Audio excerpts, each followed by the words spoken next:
네. 정식으로 인사드리겠습니다. 한국농수산식품유통공사 농식품사업처 빈상현 차장입니다.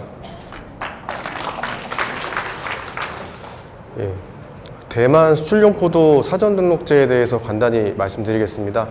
이번 사전등록제는 5월 24일에 시행이 되었고, 이제 사전등록제를 하게 되면 뭐 수출업체나 뭐 농가나 다들 조금씩 불편함이 있으실 텐데, 이거를 왜 도입을 해야 하고 또 도입을 하게 되면 어떤 것이 바뀌는지에 대해서 오늘 이 시간을 통해 좀 이해도를 높이는 시간이 되었으면 좋겠습니다. 예, 먼저 추진 배경 부분입니다.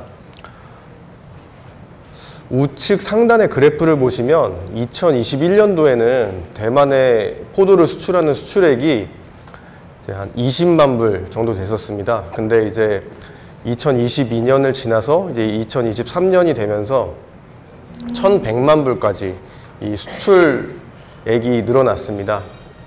이 한중일 원래 경쟁 구도의 수출 시장에서 대만에서 한국 포도에 대한 선호도가 조금씩 높아짐에 따라서 이렇게 급격한 수출 성장이 있었는데요.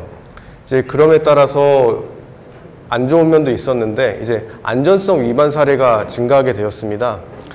대만과 그리고 우리나라의 그 잔류농약 허용 기준이 다르기 때문에 이런 문제가 발생을 하게 되었는데, 그러다 보니까 이쪽을 보시면 이제 대만 수출용 포도 안전성 위반 적발 사례가 2023년에는 7건이었던 게 이제 올해 1, 2월 이 2개월 동안 13건으로 늘어나게 되었습니다. 그럼에 따라서 이제 대만 FTA와 같은 대만 식약처에서 신선포도 수출업체에 대해서 한국산 포도 수입을 잠정 중단하는 명령이 내려졌고, 이제 이에 따라서 정부에서도 그냥 이대로 놔두게 되면 대만에 포도를 수출하는 그 수출길이 닫혀버릴 것 같아서 이제 급박하게 이렇게 사전 등록제를 준비하게 되었고요.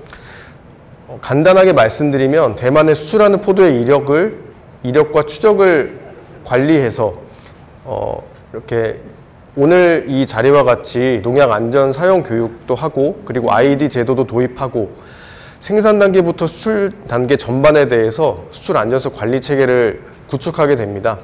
그렇게 되면 저희가 이제 선제적으로 대응해서 한국산 포도 수출이 계속해서 늘어나고 농가 소득도 증진되게 되는 것을 저희가 기대하고 있습니다.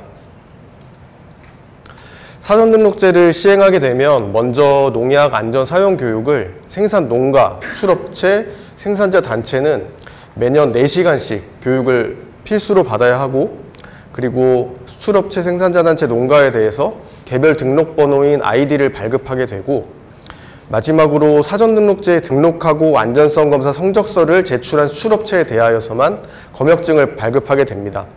이전에는 이런 절차 없이 바로 검역증이 발급되게 되었는데, 앞으로는 사전등록제에 등록을 해야 하고 안전성 검사 성적서를 제출해야만 수출이 가능하게 됩니다. 민관협력 체계를 저희가 구축을 하려고 하는데, 먼저 정부기관에서는 이 제도를 운영하고, 그리고 농약 안전 사용 교육을 진행하며 잔류농약 검사와 위반업체 제재를 담당하게 됩니다. 그리고 수출통합조직에서는 연간 대만 포도 수출 수요조사를 진행하고 생산자 단체 농가의 교육 기술을 관리하며 마지막으로 잔류농약 검사를 안내하게 됩니다. 그리고 수출업체는 아이디 신청과 검역 관리를 하게 되고, 생산자 단체와 농가는 생산 단계부터 안전성 관리를 하게 됩니다.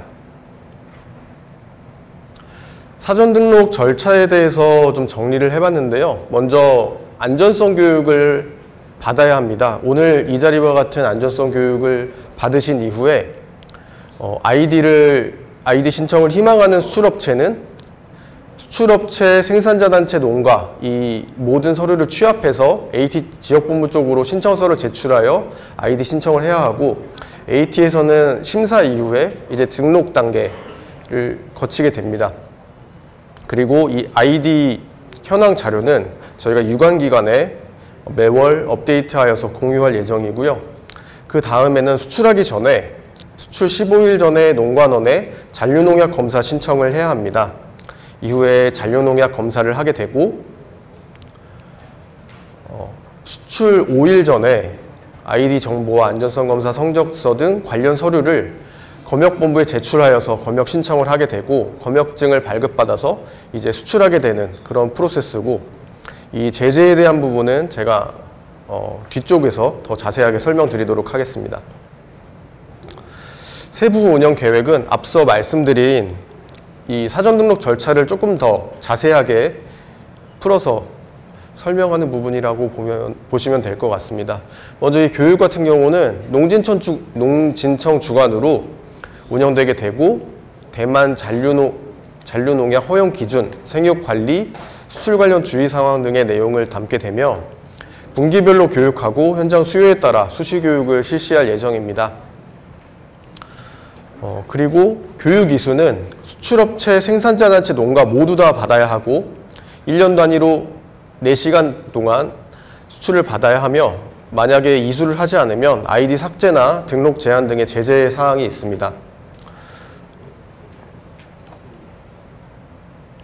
잔류농약 검사 부분인데요.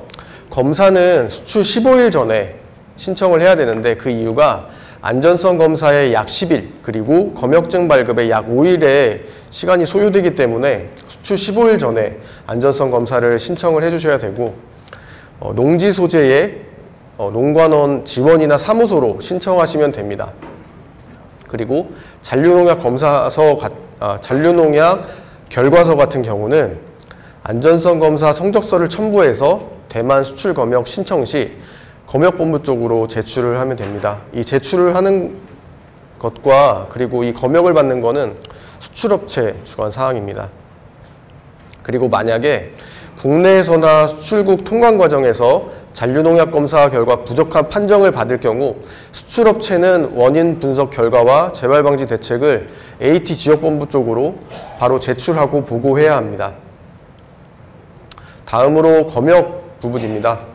검역은 수출업체가 아이디 정보와 잔류농약 검사 서류를 첨부하여서 검역본부에 검역을 신청하면 되고, 인터넷을 통해 신청하셔도 되고 아니면은 방문을 통해 신청하셔도 됩니다.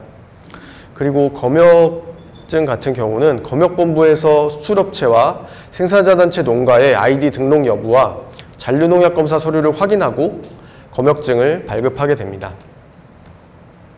다음으로 제재 내용 부분인데요. 제가 서두에도 말씀드렸듯이 이 사전 등록제가 도입된 취지가 대만 식약처에서 이제 우리나라에서 대만으로 수출하는 포도에 대해서 잔류농약 위반 사례가 계속해서 발생되게 되고, 그래서 더욱더 이제 한국산 수출 포도에 대해서 주시를 하고 있기 때문에 저희가 이 잔류농약 검사에서 이제 안전성 검사 위반되는 사례를 막고자 하는 것이 첫 번째 이유입니다. 그렇기 때문에 수출업체도 생산자단체도 농가도 조금 더 관리를 철저히 해주시고, 또 이러한 사례가 다시 발생되지 않게끔 하게 해주십사, 또 이런 이유를 갖고 이제 출범된 이 사전 등록제이기 때문에 이 아이디 이용 제재 부분도 조금 이제 위반 횟수가 1회 되면은 1년간 등록 제한이 되게 되고 아이디가 바로 삭제가 되고, 2회는 이제 2년간 등록 제한, 3회는 3년간 등록 제한이 되게 됩니다. 이것은 수출업체, 생산자단체, 농가에 동일하게 적용되는 사항입니다. 그리고 AT에서 현재 이제 물류비 사업 대체 사업으로 있는 농식품 글로벌 성장 패키지 사업이 있습니다. 만약에 수출국 통관 시 잔류농약 허용 기준에 위반이 되게 되면 배정액 산출할 때 최근 1년간 대만 포도 수출 실적이 제외가 됩니다. 2년간은 2년간, 2회는 2년간, 그리고 3회는 3년간 포도 수출 실적이 제외되기 때문에 농약과 그리고 포도 안전성 관리에 조금 더 만전을 기하여 주셨으면 좋겠습니다. 그리고 교육 미이수 부분인데요. 교육을 이수하지 않을 경우에도 제재 사항이 있습니다. 교육 미이수가 1회가 될 경우에 수출업체와 생산자단체는 경고가 있고, 농가에는 아이디 삭제와 1년 등록 제한의 제재 사항이 있습니다. 2회의 경우에는 수출업체는 1년간 생산자단체 추가 제한, 생산자단체는 1년간 농가 추가 제한, 그리고 농가는 2년간 등록 제한의 제재 사항이 있고 3회 이상이 될 경우에는 수출업체는 1년간 등록 제한, 생산자단체 마찬가지로 1년간 등록 제한, 그리고 농가는 3년간 등록 제한의 제재 사항이 있습니다. 그리고 기타 위반 부분인데요. 타 생산자단체 아이디를 도용하거나 미등록 재배지에 생산품과 혼집 수출할 경우에는 아이디 등록 취소와 아이디 재등록 불가 조치가 있습니다. 그리고 이 이외의 위반 사항의 경우에는 일본 수출 채소류 안전관리 지침에 따라 제재를 할 예정입니다.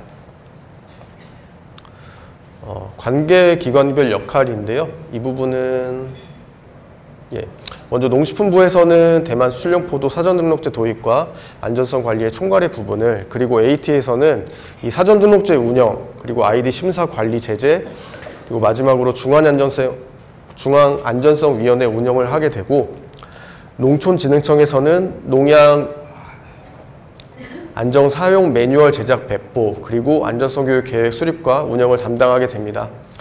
그리고 농관원에서는 농가대산 안전성 검사를 실시하게 되고, 검역본부에서는 아이디 등록 현황과 안전성 검사 실적을 확인하고 검역증을 발급하게 됩니다. 그리고 마지막으로 수출통합조직에서는 연간 대만 포도 수출 수요 조사와 생산자 단체 농가 교육 관리를 담당하게 됩니다.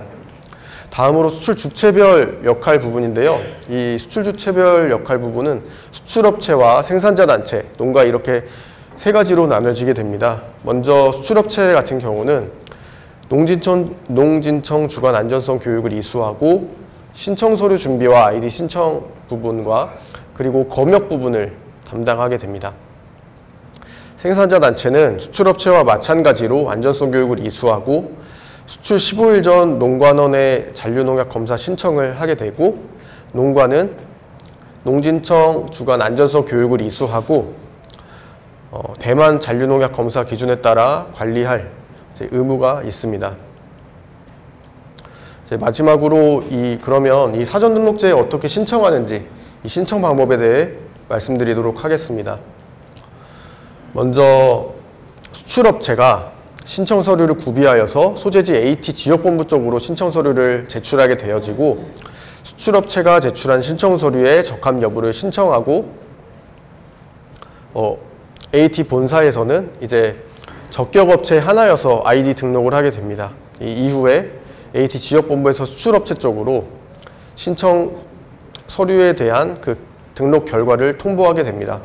생산자 단체나 농가 같은 경우에는 수출업체에 신청 서류를 제출하여 주시고, 이제 그 이후에는 수출업체가 이 아이디 등록 절차와 이 이후 상황에 대해서 담당하게 되어집니다. 아이디 농가 추가와 변경도 할 수 있는데요. 이 아이디 농가 추가 변경 방법은 이 앞서 말씀드린 신청 단계와 비슷하기 때문에 다음으로 넘어가도록 하겠습니다. 이 구비 서류 부분입니다. 신청 서류는 신청 공문, 그리고 수출업체 사업자 등록증, 대만 수출포도 사전등록제 등록 신청서, 생산자 단체 자체 안전성 관리 계획, 대만 수출포도 거래 농가 명단, 대만 수출포도 농가 농지원부 사본, 개인정보 제공 동의서, 무역정보 이용 동의서로 구성되어 있습니다. 아이디 추가 농가와 변경할 때도 앞서 말씀드린 구비 서류와 비슷한 서류로 이렇게 제출하시면 됩니다. 이 PPT는 제가 아까 말씀드린 사전등록제 이 지침에 따라서 제작이 되었고, 이 신청 서류와 더 자세한 내용은 저희 대만 수출용포도 사전등록제 지침을 참고해 주시기 바랍니다. 이것으로 발표를 마치도록 하겠습니다. 감사합니다.